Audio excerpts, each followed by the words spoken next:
Yeah, like I know without a doubt that there's serious brain damage. I'm not poor, and I've been part of great organizations that do MRIs and CAT scans, and we've had actually some historical data going back as far as 10 years. Like Strikeforce, really great to their athletes. UFC, really great to their athletes on the medical side. Where like getting concussed, knowing that you got concussed, got knocked out in a fight, or TKO'd in a fight, or even took some heavy punches. Hey, you're gonna go to the hospital and get a CAT scan or an MRI. So there's a ton of historical data.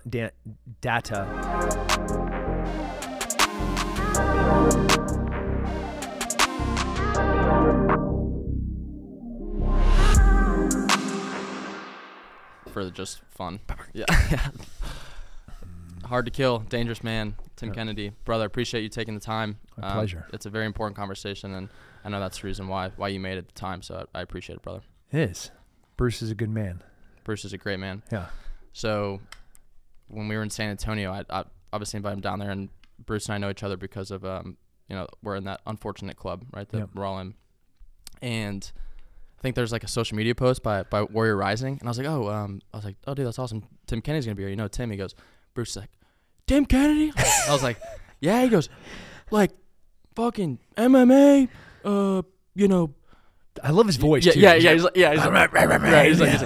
MMA, Green Beret, Tim Kennedy? He was like, yeah. He goes, I sponsored that motherfucker's fight. Like, yes, he did. Yeah. He also, I was like, he didn't even know I worked for him. There was a year. You worked for him? Yeah, there was a year I was contracting, and NEK was one of the countries countries, Freudian slip, one of the companies I was working for abroad, and obviously he was one of the owners of NEK before it went over to Cubic. Right. It was right in the transition, so I think I was technically a Cubic employee. That was around the transition time, acquisition time. So it was crazy. Dude, he's a wild man. He is a wild man. Yeah. He's awesome, dude. I love him. He's freaking. It was just his 60th this weekend, in Tampa. So, so what are some stories from that time? With I can't tell any of those stories. Dude, I was gonna say you probably can't. No.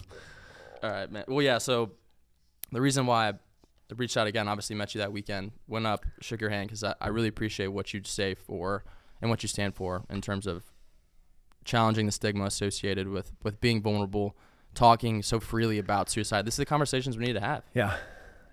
The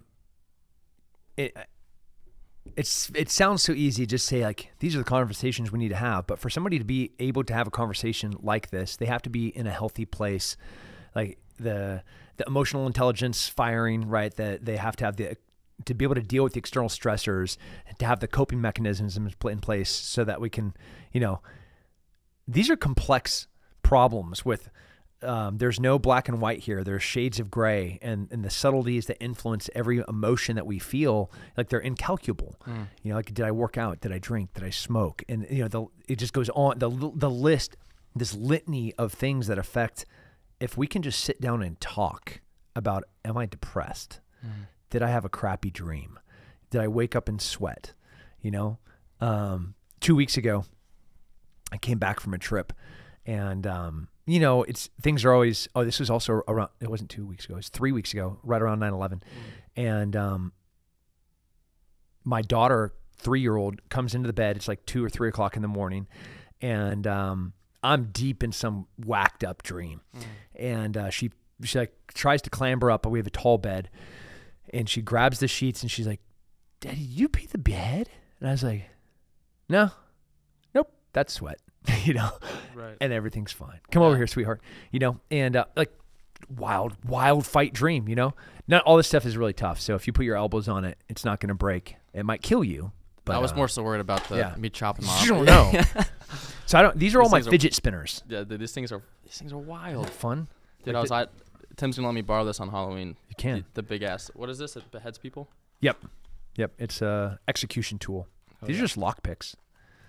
I went to a course at Bruce's former company.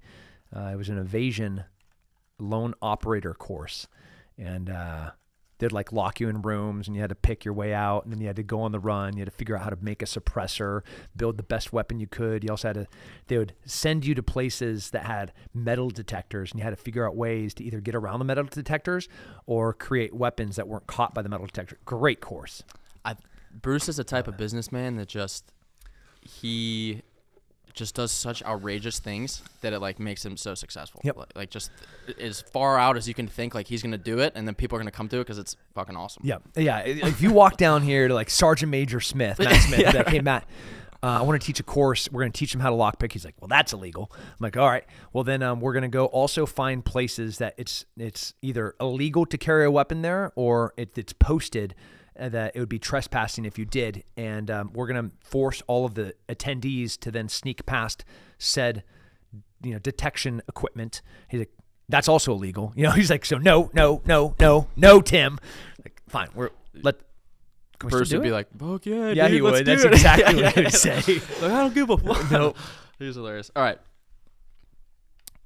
The reason I was reminded to text you, last conversation, or the one that our episode that released this week, is all about vulnerability in jiu-jitsu. So it made me think of you and everything that you stand for. How would you define vulnerability? Vulnerability, I think, is the courage to have your real self be seen by others. Everybody has layers. Everybody has smoke and mirrors. Everybody has a shtick. And especially in 2022, it's almost like encouraged to be fake. Like, oh, I can use this Instagram filter, or yeah, of course I'm an alpha. Like I went to the gym this morning, did the 4:30 Jocko workout, and I got a great beard, got a rad Ford truck, it's a 250, by the way. There's an archery target in the back of it right now. Just FYI, not a big deal. Shoot at Matthews. Like, right. Come on, bro. Like that's not you. And that's the purpose of this podcast, is to like say things that aren't another podcast. Like waking up at 4:30 in the morning, like that is necessary, right? But it's not real, right? Like people, it's motivating. But some people do it. Yeah. And motivation is so fake, but discipline and regimen is so real. Right. And I know that I have people here that are 4:30 extreme ownership types, and I love it. That's absolutely awesome. It's fantastic, and it's in building that discipline and building that grit is such a key part of resiliency and mental toughness. But what's equally as important and harder to do is to be vulnerable and talk about your shit. Yep. One of the many reasons why I love jiu-jitsu is because fakeness can't exist there.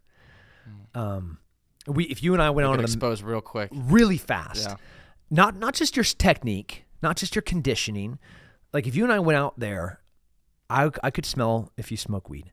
I could smell if you smoke anything. When you drank last, I'll smell it. Right. Your conditioning is going to be a really good indicator as to your diet. I'm also going to be able to smell what your diet is like.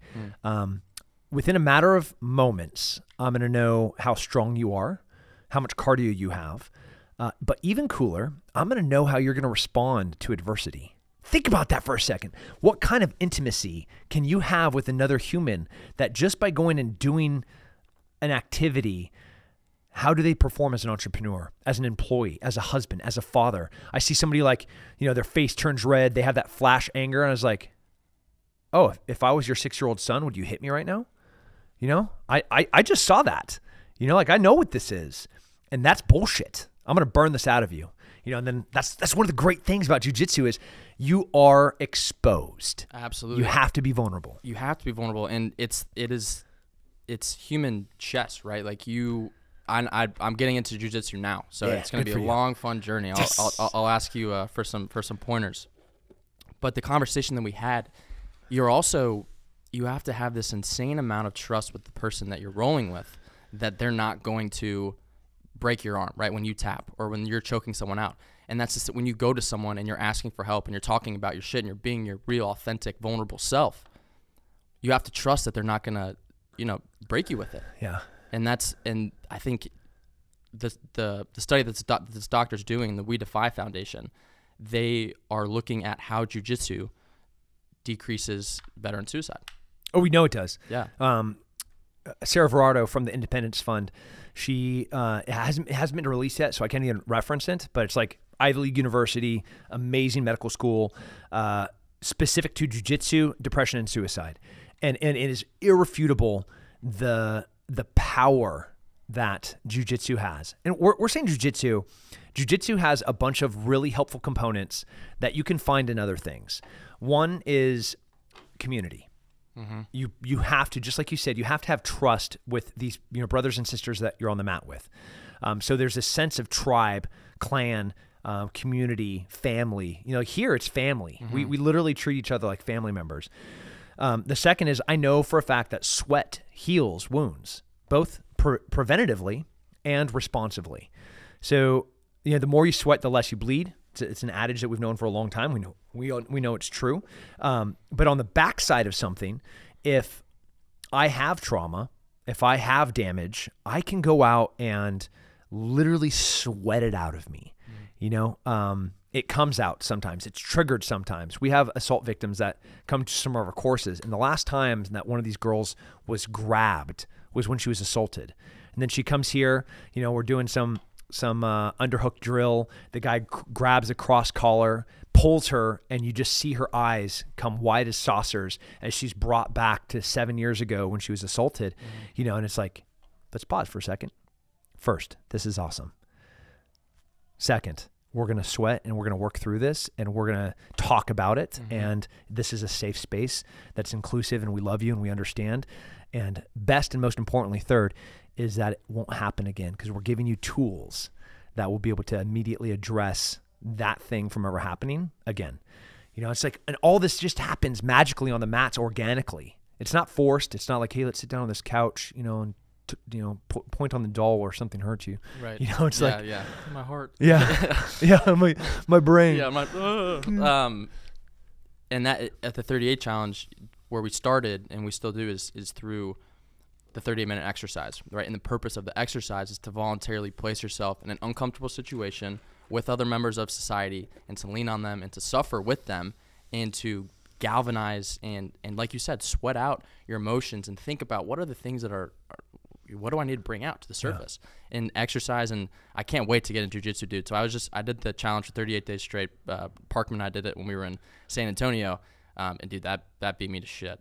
But now that that's done, my next thing is jiu-jitsu. Nice. Yeah, I'm pumped. So, I'm drinking iced tea. I know it looks like I'm drinking a 44-ounce soda pop. It's a unsweetened mint and coconut flavored iced tea. It's a big ass slushy, just full of sugar. It's delicious. Premium water and ice, H2O tea. It's directly behind us. Shout out. Yeah, these guys are great. Shout out Premium H2O. Yeah. So, one of the things that we talked about in that conversation was warrior identity, what it means to be a warrior. I love me warriors. Don't we all? How would you? Some don't. Yeah, that's actually a very, very fair point. How would you plug vulnerability into the definition of being a warrior? Where does that play into the conversation? Yeah, this is another weird. Hollywood has done us dirty. You see this stoic, strong-jawed dude that's never emotional. Every warrior society in history has had this beautiful balance of emotional intelligence, vulnerability, art, philosophy, sculptures, and pure unadulterated violence. I don't think you can be capable of doing one with having the balance of the other. Not to sound like super Buddhist and yin-yangish, right. But like if you look at the samurai, or you look at the Spartans, or you look at the Romans, you see a vast array on the spectrum of who they are as men and humans, as warriors, from Zen gardens, poetry, sculptures, Impressionism art, all the way to you will not set your shield down and you'll be carried on it or you'll die holding it. Like these are the options. And it's cooler that way. Yeah. You're if you're one so unbalanced and one-sided to this like hard, tough murderer, that's what you are. You're a savage. Like even I use savage in a complimentary way, where Native Americans, you saw that same balance. Dude, they are savages, but amazing fathers, providers, protectors, lovers of their tribe. And every society, you see this. And if you don't, because like you said, part of to be a warrior is to protect, right? It's to be strong, to be courageous, to kill, right? To hunt. But if you can't be vulnerable and you can't address the things that you're dealing with inside, and you don't have the strength to bring those things to the surface, then you can't be this warrior that protects everyone, because you're weighed down. The only way that you can protect something truly is if you love it. And to be able to love something, you have to have the capacity for love. For you to have the capacity for love, this is where the emotional things that I think a lot of people are scared to talk about, like vulnerability and realness and authenticness, humility, that's where the origin of, like, are you going to die for your country? Yeah, I love my country, so I'll die for my country. Like, would I die for my family? Yeah, I'd die for my family. Would I die for the guy standing next to me? I'm like, fuck yes, I would, because I love that motherfucker more than I love anything on this planet. And he knows that. I know that. And how much better warriors as a team are we because of that? Right. Way better. Yeah. So why do you think that it is so in the warrior community? Why do you think there is this stigma about people talking about their shit? I mean, I can talk from the experience that I had from my brother, right? And this guy whose dog tags I got tattooed on my back, attached to a crown of thorns next to a cross when he was alive, right? I saw him as a superhero, and we never in a million years would he have ever said, I need help, there's something wrong, right? And that's why I'm so passionate about getting it down, because it's like, if we were to have that conversation, like, he might still be here. Yeah. Right? And it's a two-way street. So why do you think that is? I think there's an abomination in understanding what tough and strong looks like. Jordan Peterson, love that guy. He explains that you need a powerful, lethal, strong man capable of great violence. For him to be a good person, he has to be capable of these things and then choose not to use them or when to use them. On the opposite end of the spectrum is this useless man that has really no skill, no capability, no competence in doing violence. He's not strong, but he's dangerous because he's a useless man. So like whenever I'm trying to explain where toxic masculinity exists, the most masculine dudes on the planet are usually the least toxic, because masculinity is this beautiful thing of protecting and providing. And for you to want to protect something, you have to love for something. If you're going to love something, then you have to be exposed and vulnerable to that thing. Down here is that 16-year-old that is medically and synthetically prescribed unbalanced ways. He has no real ability to do something until he's given a tool that makes him dangerous. But that's the broken thing down here where toxic masculinity really exists. But like way over here is where the strength is. And somehow, somewhere, people thought that being real and being vulnerable and being is a mutually exclusive thing from being strong, dangerous, and powerful. They're not. They're complementary. And I don't know when it happened, but that projection of, no, I'm strong, like I don't cry ever for movies, I was like, dude, every time I walk Black Hawk Down, I'm bawling like a baby, Love it. And Tom Satterley you had a conversation with him, like talk about Black Hawk Down, like you talk about one of the most, and you yourself too, like the most elite, dangerous in a good way, people in the world, like they are embracing this to their core. So it's like, look at what strength looks like, and then look at how they do it and how they talk about the issues that they face, right? The experience that they've had. And you did that in Scars and Stripes. You showed a lot of vulnerability in that book. Yeah. What did that process look like for you as you were writing it, showing that going into those spots and showing that depth of vulnerability? Yeah. One was accountability. I had to find people I trusted, people that I had that I am exposed to. Like, they know my faults, they know my strengths, they know my struggles. They were there when I fought for world titles, and at the end of the fight, I was not called world champion, right? They were there in the emergency room as they're stitching up my face after my last fight. Some of them were there with me overseas when I got blown up, and they're pulling shrapnel out of my neck and my back. They were there for that. And each one of these accountable friends were, and I was very deliberate and intentional, not strategic, but intentional and deliberate in making them be part of the process. So it wasn't just me trying to tell a story. It was corroborated with their external perspective. Yeah. That's how important friends are. Like, you can't, I don't know if I could be that vulnerable without friends like that. And showing the vulnerability to lean on them and to say, like, and to know that what you're about to say and the things you're about to talk about is incredibly hard and challenging. Yeah. Super important, though. Can't do it without them. So I like this knife. Dude, that thing's sick. It's a little assassin knife. It goes in your belt buckle and on the backside, and this goes up and loops into your belt loop.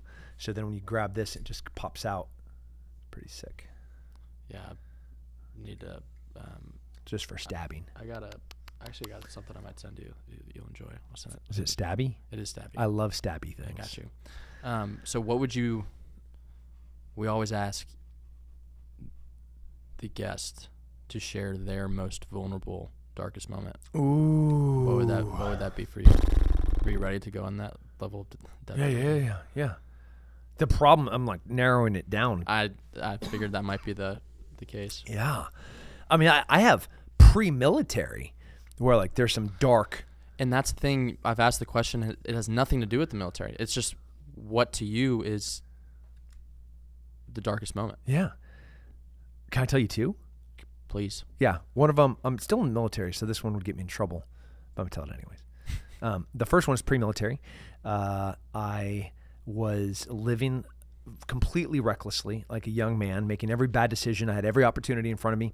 Had a couple of women pregnant, and had an orgy after a fight. One of the ring girls that was there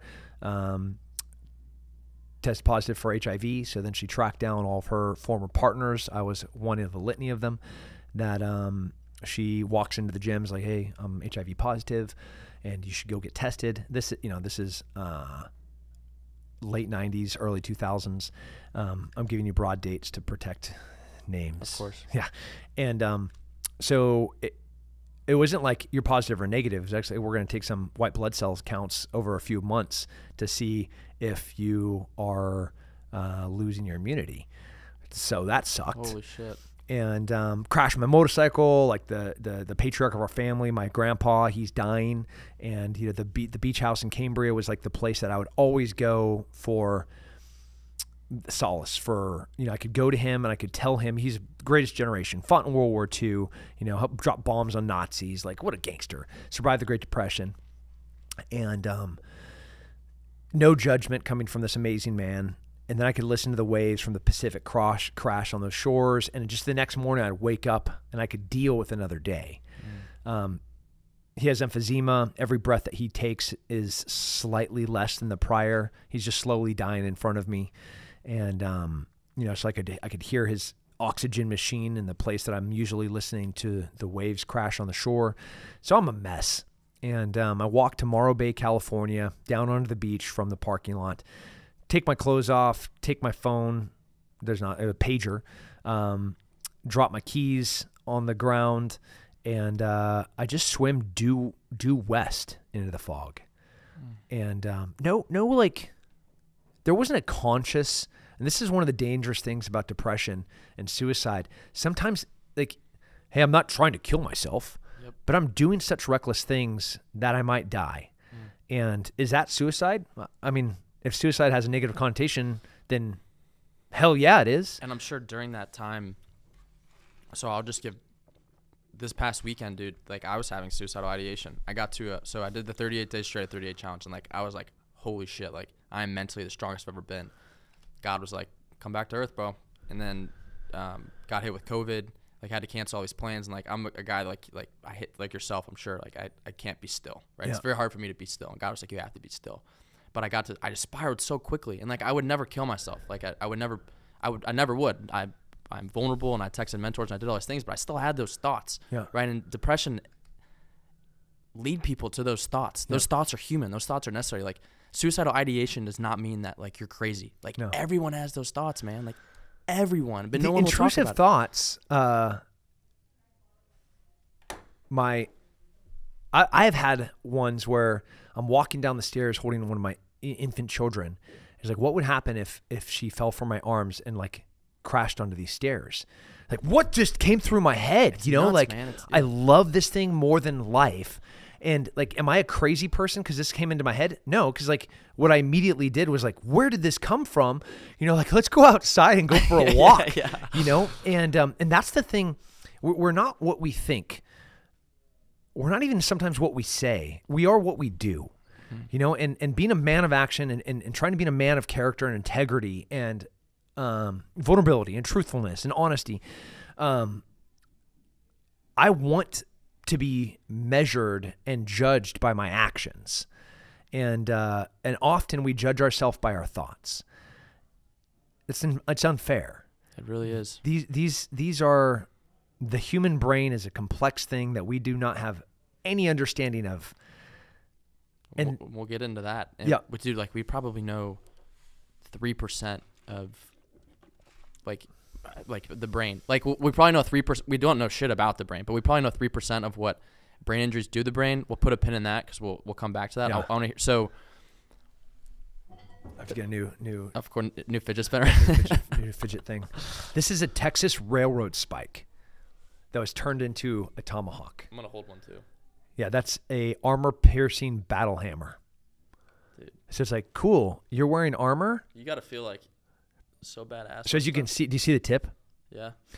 So I was at one of those medieval LARPer things, and this armor, I'm using finger quotation marks, he's like, I make the best armor. And I was like, well, I have real weapons, so armor's not very useful when you got the right guy with the right tool. Yeah. He's like, my stuff is like, fight proof. And it's like, I don't have a thing on my table that wouldn't get through your armor. So I smashed that through a shield, like through a metal shield. And that's how the front of that got slightly blunted. Dude, pretty cool.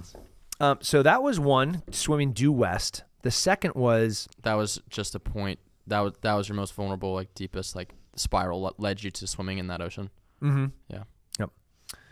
And then after getting blown up in Afghanistan and some friends getting some Purple Hearts and this long gunfight and some overpressure and some altitude sickness and a whole bunch of killing, and I wasn't there with an ODA. I was there as a as part of this program as a USASOC sniper. I was literally there by myself. So I go back to my room, and go out and this, get a bunch of alcohol and go back to my room. Which is another part of the problem. Yeah. Bunch of dangerous things here. I'm alone. Yep. Definitely have been concussed. Yep. Alcohol, sleeplessness, no exercise. So like every dangerous thing that you can possibly be doing is happening there. And, man, I just didn't want to think about what just happened for the past few weeks. And so I tried to not think about it. Dark times. So for you, what did that depression look like and feel like? Oh, I mean, it's reckless. The special operations men and women are really talented at violence. And we also have tools readily available to us everywhere. And, when you're not being disciplined and regimented of not drinking, of not being alone, of being outside, of exercising, of being vulnerable, of talking to your friends, of like the long list of all of the great things that we can be doing. It can actually help you. Not just a bunch of pills and like go, here you go. Like you'll be fixed. Like, No, it takes work. It takes discipline and regimen. And it's harder than we always talk about showing when you show vulnerability, like the first step, like you're not going to wake up and be like, oh my God, I showed vulnerability. Like I'm all good. No, like it's a process that like anything in life is going to be hard. And because it's hard and difficult, then the other choice, which would be taking your life or allowing this depression and anxiety to consume you, the hard path is getting help and doing hard shit, which is what warriors do. Yeah. This is exactly what warriors do, but I guess I don't know why they don't want to do this. But this is the hard stuff that you have to do. You know, and succumbing to that moment, that feeling, that intrusive thought, and that slippery slope of, I know people sometimes feel they're so far down, they're so dark, they can't even think about getting outside and exercising, you know, not eating crap, of not drinking, of not smoking. And, you know, all you have to do is the first thing in front of you. Yep. The first easy yes, the first easy win. Then the next win's going to be slightly easier, and it's not going to be a big one, and that's fine. And the next one's going to be slightly easier. And you know, I love Mattis's approach where you like, I wake up and the first thing I'm going to do is I'm going to make my bed. Then I could have a sugary cereal breakfast, you know, with some caffeine, or I could drink a big cup of water and make some eggs. Cool. I've already made 2 great decisions in the day. Like I could go and grab my device and immediately start swiping. Email and social media, yeah. Or I could walk outside and take my dog outside to go pee. And like feel that cold air and watch the sunrise and listen to the wind in the leaves. Cool. Now I'm four great decisions into the day. And the next one's even easier because I feel good. I'm energized. My guts are great. Had a great night's sleep. Like, and it just keeps getting better. Then by the end of the day, you know, like I have extra time and, you know, watching my wife climax a half a dozen times before I fall over and sleep like a freaking zombie. Yeah. You know, all these things are healthy. Yeah. Yeah. It just gets better and better and better and better. Suicide is a temporary solution to a permanent problem. The permanent solution to a temporary problem are doing all of these little things. There's not an easy button. There's not a quick fix. It's doing these little things. And it all starts with, I like what you said, taking that first step. Before that, you just got to show up. You have to show up for yourself. You have to have the vulnerability to be like, I can't do this by myself. I need to reach out for someone. I need to ask for help and have those conversations. Once you do that, like the weight is lifted so much off your shoulders. So this past weekend when I was spiraling, right? Like, dude, I was in my car wailing. Because my body was beat down, right? I was like, I can't think. I'm so tired. I was in my car just wailing, man. And, you know, thinking just quickly into imposter syndrome and doubt, all these feelings of, you know, the future. And then what I did was like, all right, listen to your own advice. I had COVID. I ran 8 miles, just no headphones on to clear my head. And then the next thing I did after that is I just typed up a script I just said, I texted like 8 of my mentors. I just said, going through this, you know, had to slow down. All these thoughts are coming in. I feel overwhelmed. What do you usually do? And then they responded to me with what they're like, thank God, like, thank you for reaching out. Thank you for listening to your own advice. Like, you already did step 1, which is when you feel overwhelmed, reach out to someone. When you're going through these thoughts, reach out to someone. And then they provided me with actionable things that I can do to help. And it did. Yeah. You nailed something that I don't want to skip over, which is just showing up is the most important thing. Like as an employer, having an employee just show up, like, do they have to be the best performer? God, I hope so. You know, do you have to be Arnold Schwarzenegger in the gym? No, but like just showing up. Half the battle, dude. More than that. More than that. Yeah, more than that. Just showing up, just walking out onto those mats behind me. Especially when you're in a point of depression, when it's like everything else, like all I want to do is just sit here because that's what's easy. But it's like showing up to that's, I was like, when I went on the run, I was like, I got to do something to get my endorphins up. Yep. Like I'm spiraling, you know? So for you, pre-military, post-military, as you're going through these experiences, as you're going through this depression and this darkness, how did vulnerability pull you out of it and lead you to the things that you do now? Yeah, I mean, I have coping mechanisms. There's about 1 billion of them. You know, good family, good extended family, good education, good habits. One of the ones that I'm really, really, really intentional with is the people that I surround myself with.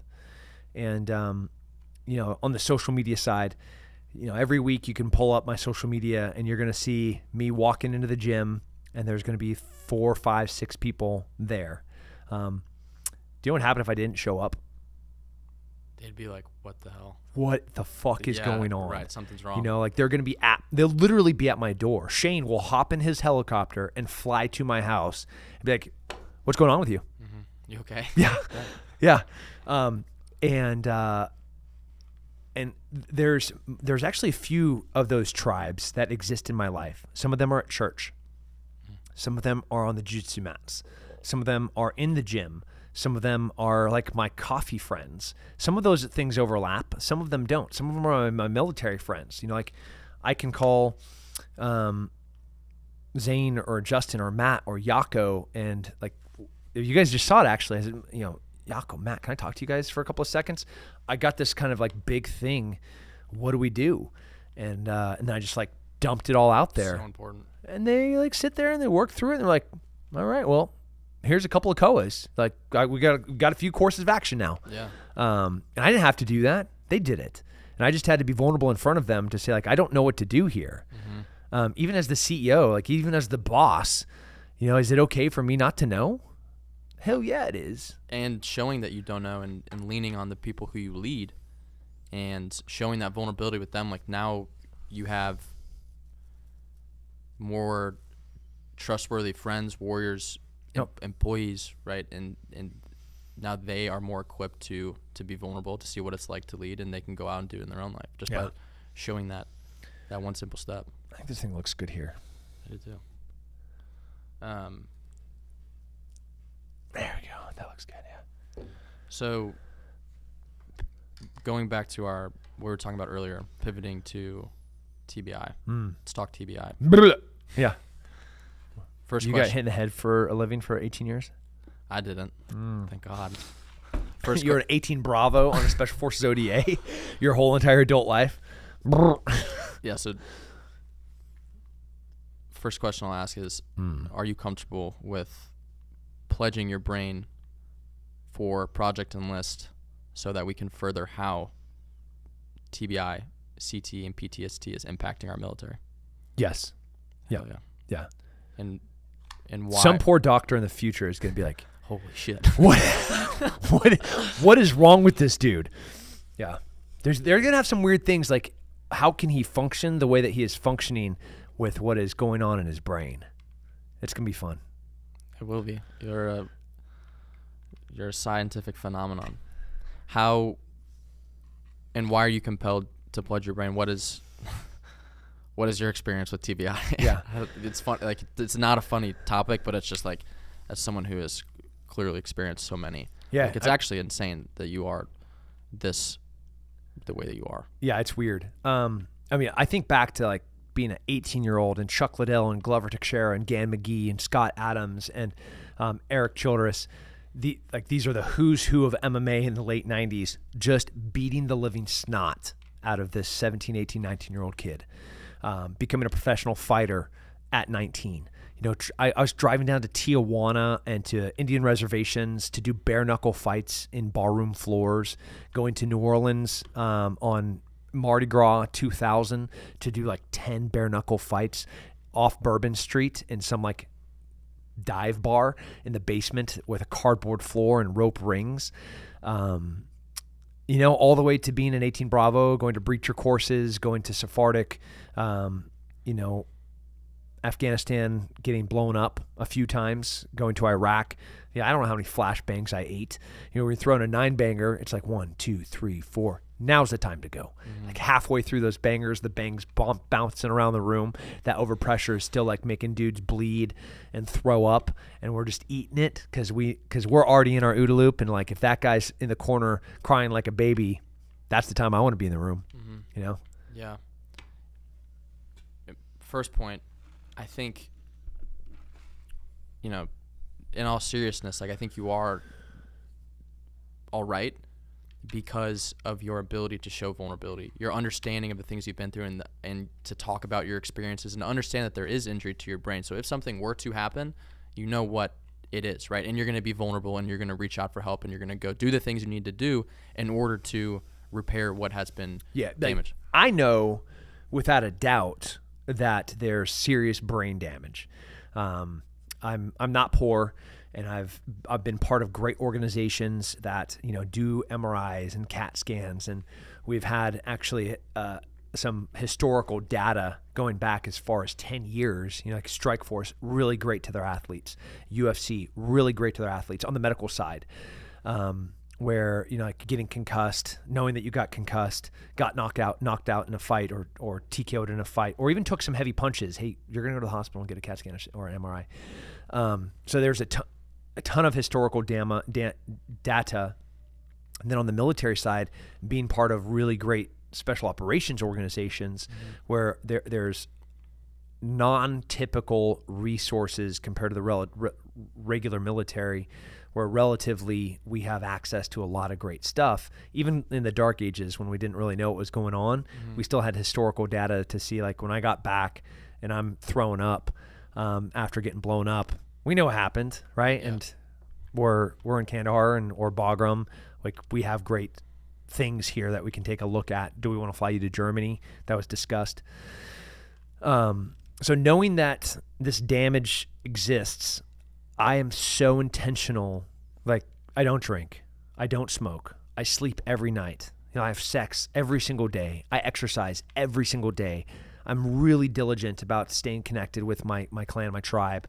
You know, I'm outside all the time. You see pictures of me in my cowboy hat, putting up fences. I don't need to put up fences, you know, like, but I'm gonna do it. Yeah. You know, like I don't like the 3D archery target that's sitting in the back of my truck right now. I can't wait to get home and put it up. I can have somebody put that up. Nobody's gonna do that though. I'm gonna do that because I want to. I can't wait to stand out there in my almost 360-degree shooting range and throw some arrows into that thing. Right. But I'm intentional about it. It's by design. Because I know the consequence, because I've been there, of not being deliberate about being faithful in the small things. Yeah, man. And I think part of what our mission is to raise awareness that you have an injury to the brain, right? So the things that cognitively, behaviorally, like there is damage to the way that your mind works, which leads to a lot of decisions, thoughts, actions, and people need to understand this. For example, the veteran suicide rate 50% higher than the normal population. Veterans are 50% more likely to take their life. After one concussion, your chance of suicide doubles. Some people in the military don't understand that what they experience is absolutely a concussion. Many of them. Like there's damage to your brain, and you need to reach out for help because there's an injury, and like any injury, it needs to be brought to the surface. You need to talk to someone about it. And the treatment of these injuries, it's not so simple and it's not so straightforward as like I blew my knee out. Cool, I have to have ACL surgery. I know what rehab looks like for that. But we're talking about the brain, and the brain is such a complex thing that we don't fully understand. It's not at all. Yeah, it's not I'm doing this surgery and taking a cadaver or, you know, like taking a patella tendon and just fixing it, and then you're going to go do some, you know, single leg jumps and box jumps until you're strong enough. If only it were that simple. Yeah. You know, but we know that there's an injury, and we know that there has to be treatment for it. You just have to acknowledge that, and you have to be vulnerable and real about that. And that's rad. Yep. You know, if you're an NFL player and you blow your knee out, can you go get it fixed and go out there and be a badass on the field again? Hell yeah, you can. Absolutely, yeah. Hell yeah. Yeah, and it's right. It's the same thing. It's the same thing with your brain. There are so many different treatments and ways. Like showing up, that's step one. Step two might be, you know, you go and you talk to someone. Step three might be you try jiu-jitsu. Step four might be you try psychedelics. Whatever it might be, right? There's so many different things out there. Yeah, highly recommend the jiu-jitsu one though. Yeah, highly recommend. We've had some interesting conversations about the psychedelics one too, but we won't we will not get into that. But it's just there's so much stuff that are out there. You have to show. I know. I have very good friends. Yeah. That went that route. We've Tim was on the podcast and talked about his experience. He's a different human. Like he was explaining it to me. It's nuts. He was an asshole. That's what I hated him. Yeah. It's nuts. I mean, not in the too far like distant history. But you didn't like the person who he was. Yeah. No, I didn't. Yeah. And now I'm just like, dude, I love this guy. Dude, he is the freaking man. Yeah. Don't tell him I said that because I'm not like a, you know. Right. Yeah. Yeah. I'll still stab him. No, I'm just kidding. Like, what a great person. So. But yeah. So, but and it's like what worked for Tim might not work for someone else, but keep trying. You know, and it's out there.